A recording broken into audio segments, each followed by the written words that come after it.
You're listening to Bloomberg Businessweek with Massar and Tim Stenovec on Bloomberg Radio. It's an ugly truth. Flying is pretty dirty business. Yeah, carbon emissions, Carol, from aviation make up more than 2% of the global total. Mm-hmm. So if you think about all the emissions, okay, 2% are just from aviation. That's just carbon.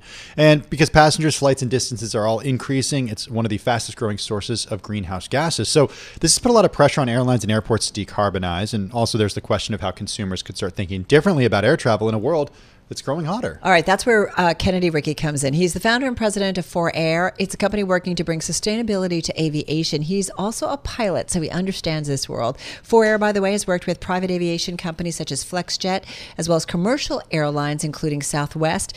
And Kennedy's with us on Zoom from New York City. Kennedy, welcome, welcome. Tell us a little bit more about your company and what exactly you guys are doing.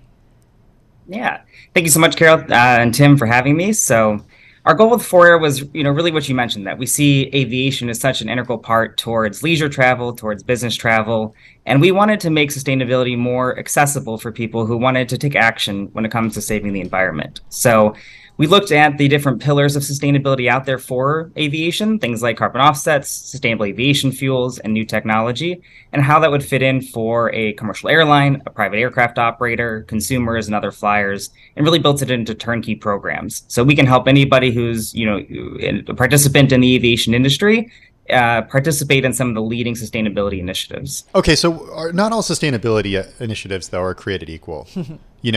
Planting a tree because you took a private jet flight from New York to California, it's not really going to help much, is it?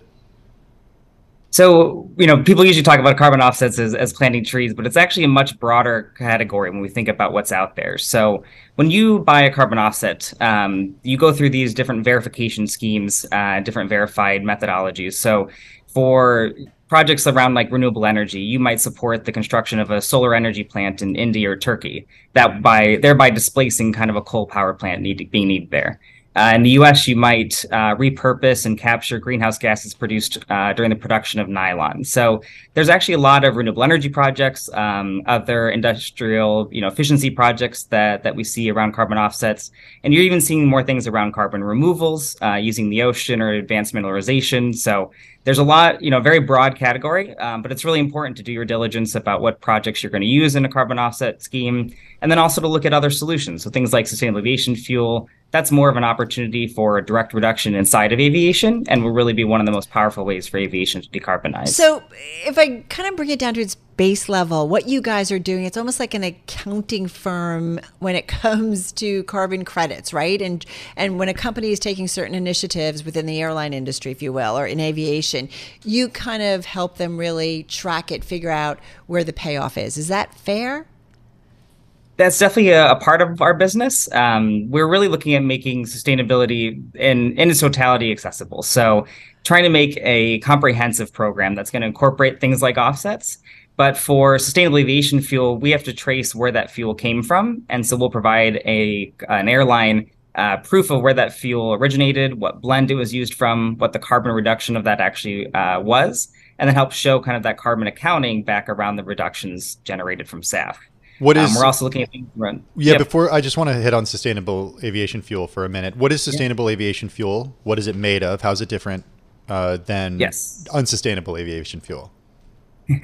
So sustainable aviation fuel is basically more of an environmentally friendly fuel because we repurpose carbon that's already in the atmosphere and create jet fuel from it. So with typical fuel, we're digging carbon up out of the ground and then re-emitting it into the atmosphere when we burn it. Whereas with SAF, or sustainable aviation fuel, we're taking carbon either in the form of plants, direct air capture, or other waste materials and repurposing it back into jet fuel. So there's a lot of different feedstocks it can come from, but we're looking at the opportunity for carbon reductions of 80% and even sometimes more than 100% when we're using sustainable aviation fuel. But it's still based on oil, right? It is. So it's the same fuels. We don't need any changes to the aircraft, any changes to the airport, fueling infrastructure. We can use all of the same. It's the same fuel, same chemistry, but we're able to generate it from recycled carbon sources. Wouldn't it be better? And we're playing a little hardball because we've had a lot of conversations about this. I personally, and I know I'm a journalist, so I'm personally stepping on my soapbox for a second and saying, wouldn't it be better just not create carbon and rather than having offsets? So how do you think about that in terms of helping the companies that you work with figure out ways where they are not even producing carbon at all or reducing the footprint versus offsetting it?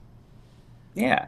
So we've looked at, new technologies around hydrogen and electric aircraft. Those are certainly going to be a big component of aviation's future.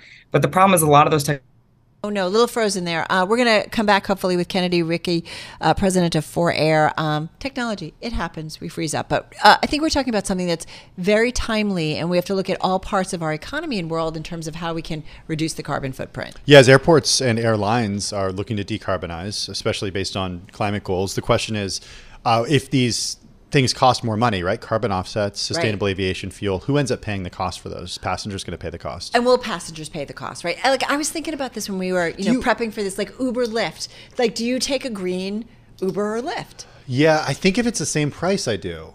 Right. That's the thing. What if it takes a half an hour to get to you I have a versus question for you. 4 minutes? Do you ever check the box when you're shipping something via a major carrier that says for an extra $1.50 you will offset this?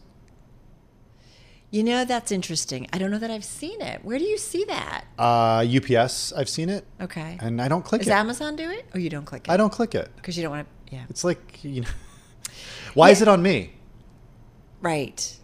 Like, this is interesting because companies put out these initiatives. We are back with Kennedy Ricci, and we only have about 40 seconds left here.